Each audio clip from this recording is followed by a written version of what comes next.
மாண்புமிகு இயற்கை வளத்துறை அமைச்சர். அண்ணா உட்காருங்க. பதில் சொல்லுவார். உட்காருங்க. அமைச்சர் மாண்புமிகு அமைச்சர்.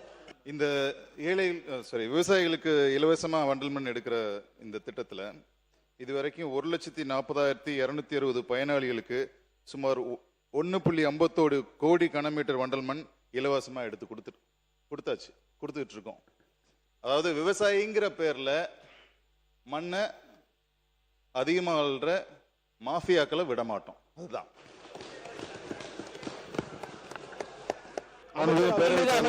அவர்களே.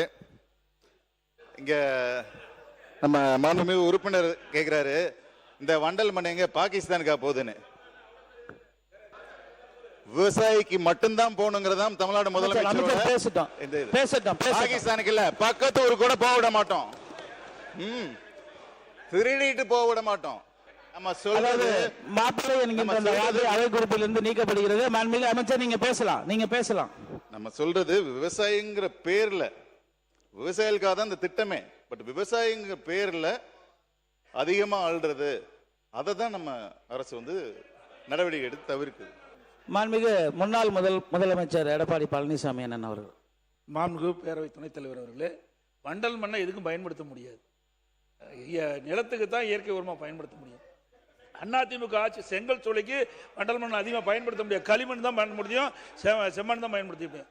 அதோட அனைத்து இந்திய அண்ணா திராவிட முன்னேற்ற கழக ஆட்சி இருந்த பொழுது குடிமராமத்து திட்டத்தை கொண்டாந்து நீண்ட காலமாக ஏரிகளில் அந்த திட்டத்தை, அந்த வண்டல் மண் அள்ளுகின்ற திட்டம் இல்லை, நிலுவையில் இருந்தது. கிட்டத்தட்ட பல ஆண்டுகளமாக இருந்தது. அதனால மழை காலத்தில் நீர் வீணாகாமல் தேக்கி வைப்பதற்காக, நிலத்தடி உயர்வதற்காகத்தான் இந்த குடிமராமத்து திட்டத்தை கொண்டாந்தோம். அது மட்டும் மேட்டூர் 83 ஆண்டு காலம் இருந்தது. 5 ஆண்டுக்கு முந்தி 83 ஆண்டு காலம் மேட்டூர் அணையில் தூர்வாரம் இருந்தது. ஒரு நாளைக்கு 5000 லாரிகள் அந்த நிதியில் மேட்டூர் அணையில் தூர்வாரப்பட்டது. தமிழ்நாடு முழுவதும் பொதுப்பணித்துறையின் சார்பாக 8000 ஏரிகள் தூர்வாரப்பட்டது. இது முழுக்க விவசாயிகளுடைய பங்களிப்போடு இந்த திட்டத்தை நடைமுறைப்படுத்தணும். மாண்பு அமைச்சர் சொல்லும்போது விவசாயிகளை மாஃபியான்னு சொல்லுவது தவறு. அந்த வார்த்தையை நீங்கள் அவைக்குள் நீக்க வேண்டும்.